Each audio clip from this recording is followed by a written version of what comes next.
Hello everybody. So today I will talk about calculus.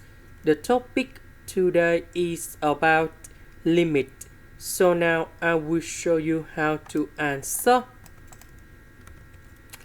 About 4x, I can put into 5x and we put about positive x. This one we can do about factorization by x.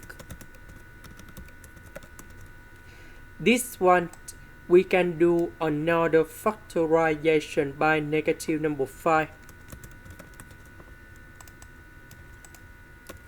Next, x plus 1, x plus 1, we can do another factorization.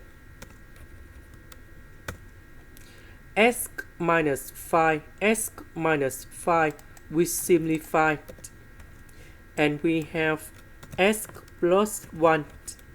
Later that x approach to number 5, we will put in here. And we have 5 plus 1 equals to number 6. This is the end.